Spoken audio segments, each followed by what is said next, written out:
I'm Carolyn with the Santa Clara Valley Audubon Society. I run the education programs, and tonight I am with Keith. And my name's Keith Wandry, and I work for the City of Cupertino at McClellan Ranch Preserve, and right next to the Audubon. Yeah, and so today we're doing what we kind of end up doing whenever we meet out on the trail, which is talk about the random things that the passerbys, and in this case the birds, are getting up to.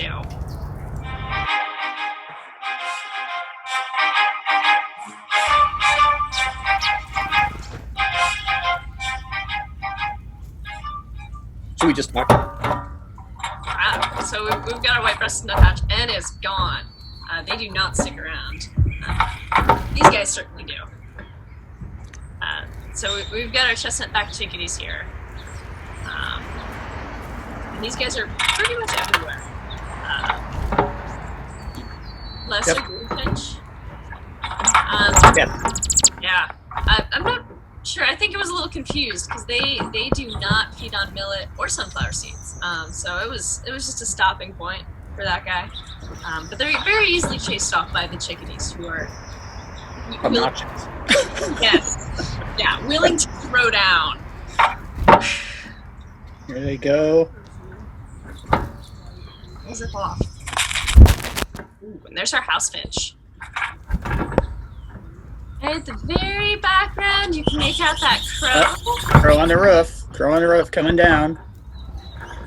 I will admit, I sometimes throw peanuts up on the roof just to get the crows. And they also use the water. Oh, yes. Over there. They use the water. Continuously. They just drop stuff in those. Yes. Yes. Oh. Chickadee. There's always drama with the chickadees. They cannot sit still and they cannot leave it be.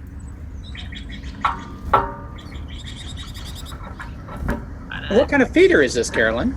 So this is, technically speaking, it's a squirrel buster. So the nice thing is we don't have to shoot ground squirrels off of it continuously. But it's filled with mostly sunflowers. That's April's job, isn't it? Yeah. Yeah. To shoot off the squirrels, particularly. But our white-breasted nuthatch is back and gone again, and once again we've got chickadees fighting. So this is actually we've got a covey of quail that have been hanging around, and I do have to thank Ginger for getting this footage, because whenever I was filming, the quail were not cooperative, because they're jerks. That's the birds. They've been hanging around over on that lawn area between the old nature center and the blacksmith shop. Oh. On the back edge of that. They like that. There's good cover back there for them. Yeah, they do like to hide. Good. So we're focused mostly on the Niger feeder and the lesser goldfinches that just crowd this feeder. So Niger is a sort of thistle. I'm not sure what this guy has on his foot. It's lesser goldfinch. I think that's a Nike. He's trying out a shoe. Got the swoosh on it? Yeah. I can see it. Oh no, that's a piece of Niger. Sorry. Yeah. Kind of looks like a swish. Close enough. But they just pack onto this thing. And they're not large birds, but I'm still always surprised as to how many they can fit on one feeder, happily. Yeah, happily is the key, right? Usually it's like a chickadees, or it's like a free-for-all. Yeah, chickadees will fight each other, but the goldfinches are pretty chill. Just is nice to see. Oh, jeez. In comes our hairy woodpecker. He is.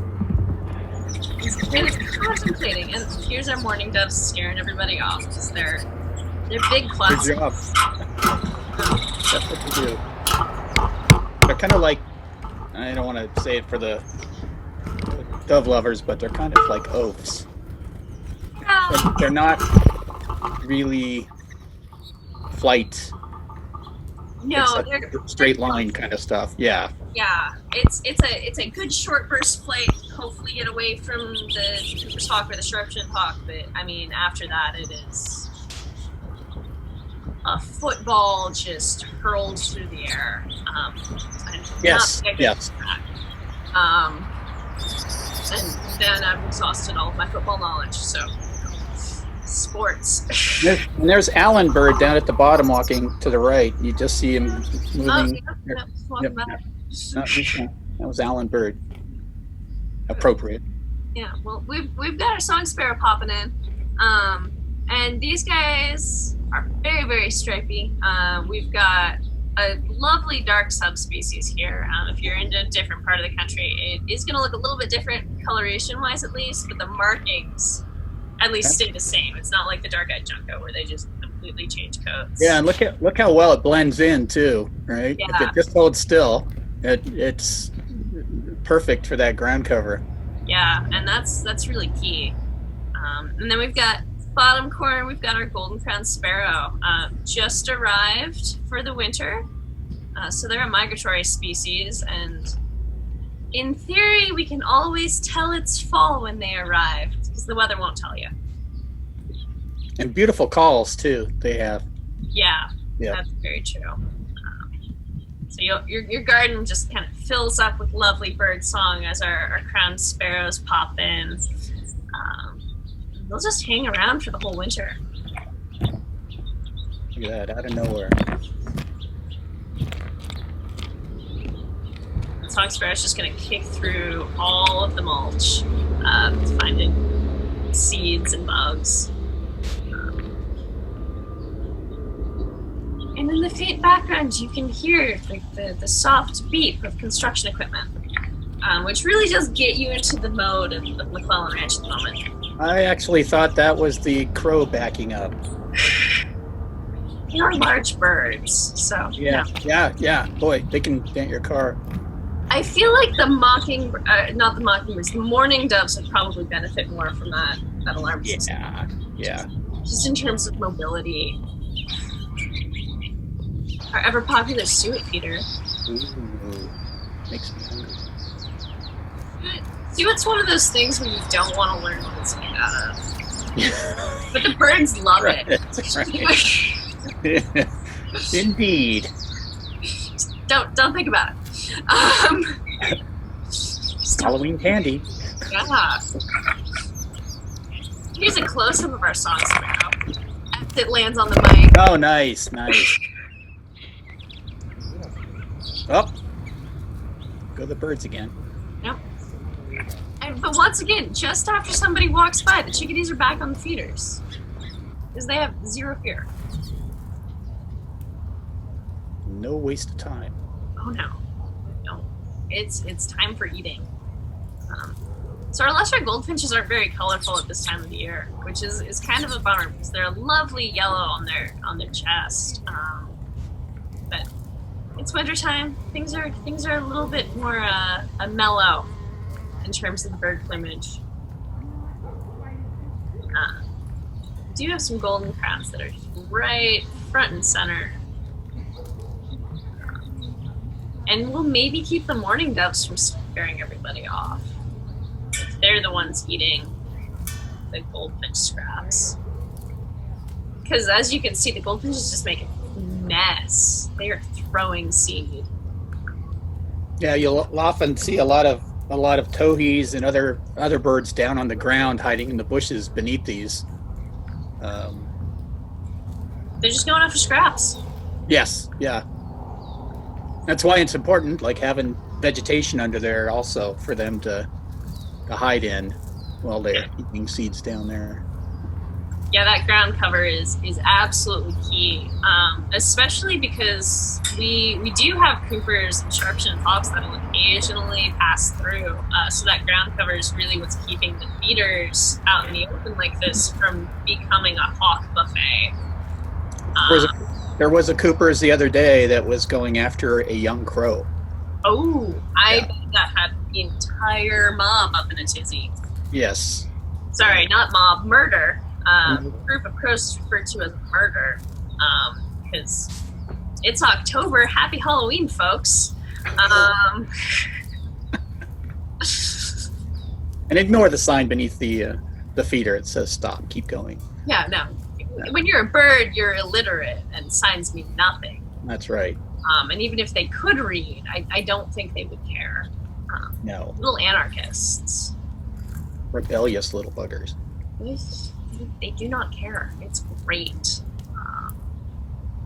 Especially the chickadees. And I keep going back to that, but they use most of our nest boxes, and they're punks about it.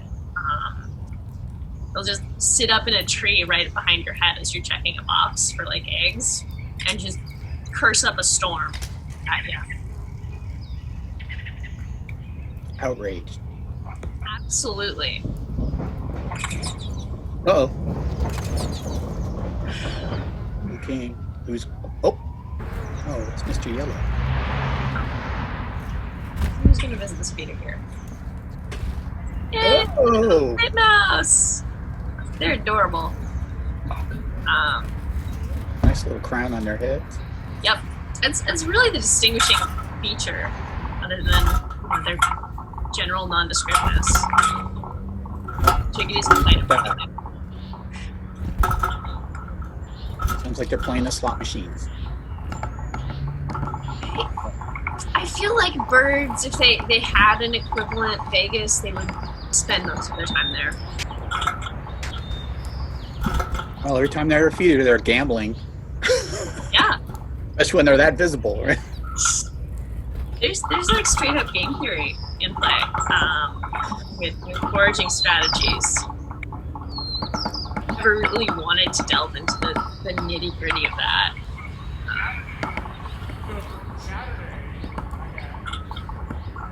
I just love that the goldfinches are always just so polite. And they just give each other space, and they're very relaxed, right next to each other. No crowding, no competition. Yeah, and meanwhile, like, chickadees will flail everybody off. So I wonder if you'd see the same behavior in the breeding season. Nope. Probably a bit more territoriality. Yeah, I would guess. Yeah. So as I was filming this, and the reason the camera occasionally just judders, is the chickadees decided to start landing on the camera. And the mic line too, so that was always really fun. They'd get nice and close on top of the camera. Oh, that's on the base of the feeder, huh? Yep. Mic. Oh, lovely little Downy Woodpecker. So no stripe on the back, which means it is not a downy, it is not a hairy. And this is a she, because she doesn't have any red on her head. Yep. And you need to go lower down to get the peanuts.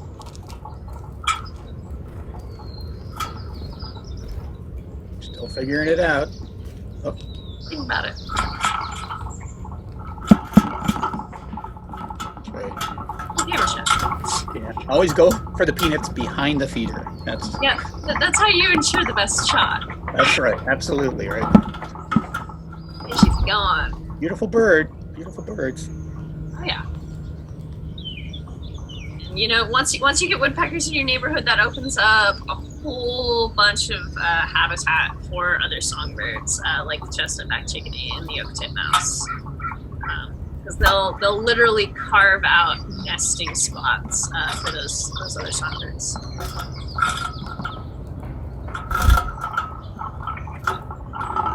You can, yeah. See, once again, we've got chickadees being jerks.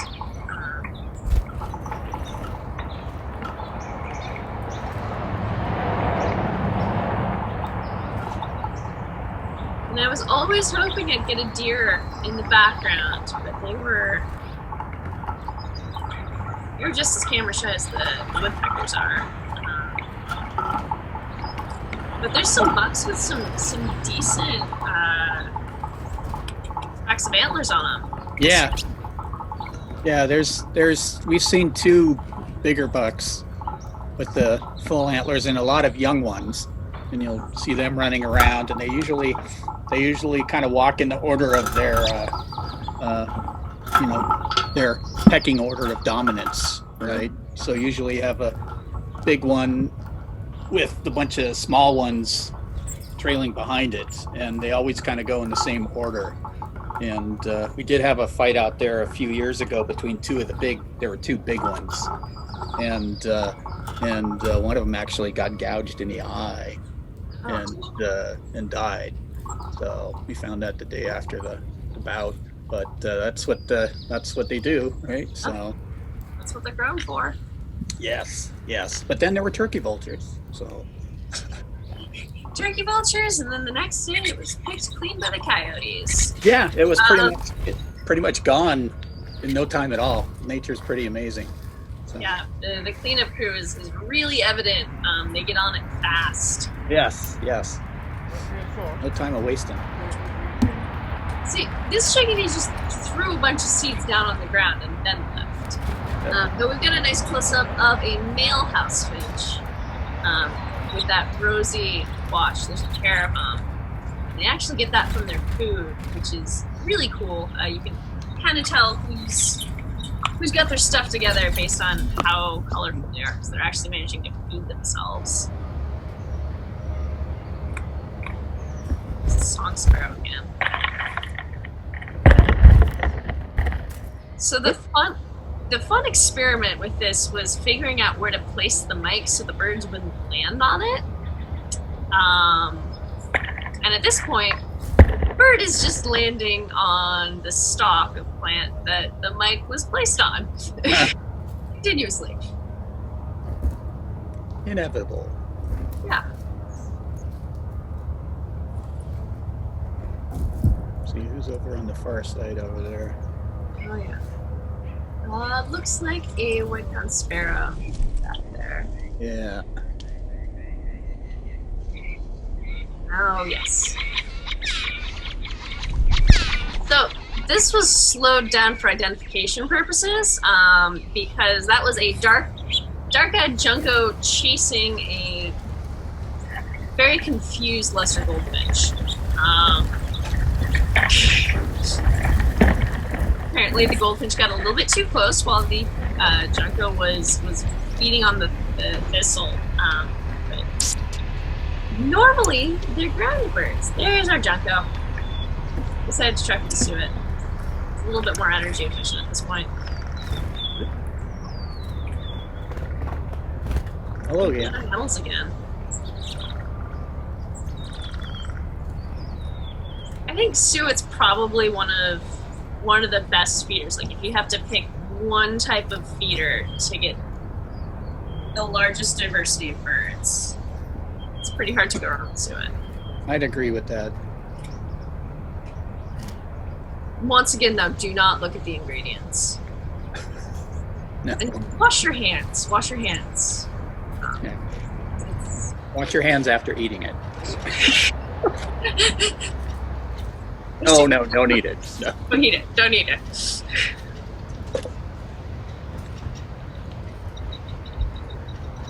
Finches enjoying themselves. We've got a nice, bright male lesser goldfinch on the thistle feeder right up top there. Which does give you a little bit of an impression of just how colorful they can be. Yep.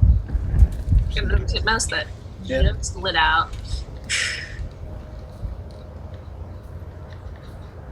It is fun to see how their flights change with the wind picking up, though. Doesn't take a lot to make them take some very interesting routes when they're flying. Carolyn, have you ever seen a snake go up one of these? A feeder? You know, I haven't. The gopher snakes could probably manage it. And that's why we've got the stovepipe baffles on the nest boxes out in the meadow. And this one does have a baffle on it, but I'm not sure that it would be large enough to stop one of the larger gopher snakes. Yeah, there's a walnut tree over by the barn, and one day I was out there and I saw the Buick's wren land on a stick in front of a hole, and it was just flustered beyond belief. And just, agonizingly frustrated. And I had my camera and I zoomed in and exposed it so I could see in the hole, and I saw the side of a gopher snake. I went back the next day and there was still some chicks in there. I don't know how many the gopher snake ate, but it was amazing to see, because it was probably 5, almost 6 feet up off the ground, above the ground. But it just shows you how smart the snakes are. They can watch and taste their way towards whatever they want to eat. So this Downy Woodpecker. And he's gorgeous, and he's tiny, and he does not look like something that should be able to dig into trees, because he's just pretty similarly sized to the oak titmice that we've been seeing. But we've got a really good variety of woodpeckers that show up here. Yes. There was actually, out on the creek trail, there was an area where apparently a bunch of them had just come out and were exploring, and they were very, they're going to every branch, pecking at every little thing on the branch, but they were so focused on that you could take photographs of them and watch them and their behaviors. They weren't the jumpy, got to get out of here really quick type birds, right? And you can imagine the parent up in the tree screaming at them, going, "Now, move quick! You're spending too long," right? So, yes. Next branch. So sometimes the young birds are just really bad at that. They just don't have the awareness. Yeah. So you did mention the bottoms of the feeders is where we get to see a lot of our ground foraging birds earlier. Yes. So this is directly at the base of the feeders. And what's raining down is the remnants of the meals of mostly the lesser goldfinches. So we've got a golden crowned sparrow here, munching on some of those scraps. But right at the top corner, you can see one of our ground squirrels. Yep. They're everywhere.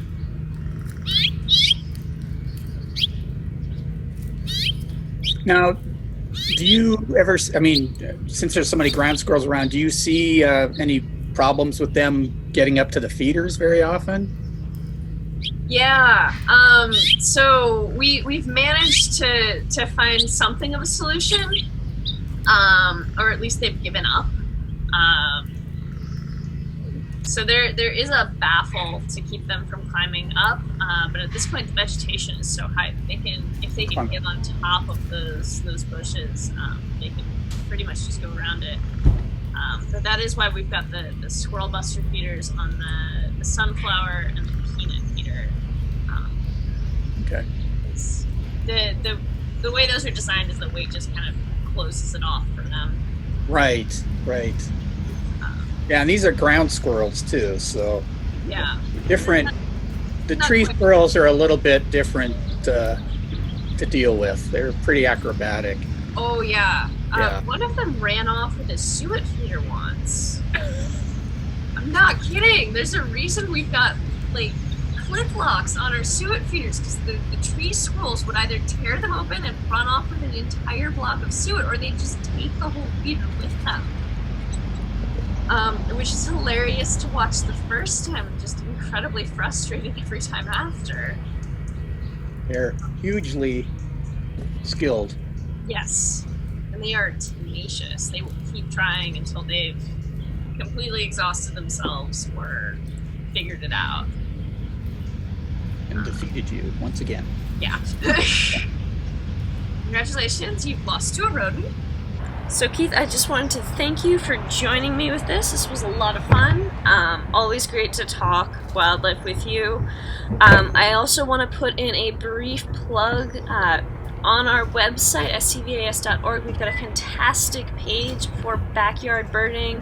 It's all the resources you need to figure out your feeder setup, learn about the birds you're going to be spotting, and you can actually share some of your experiences with watching your feeders and finding birds in your backyard. So I really encourage people to check that out, whether you're just starting with feeders or you're just starting to notice the birds coming to your feeders.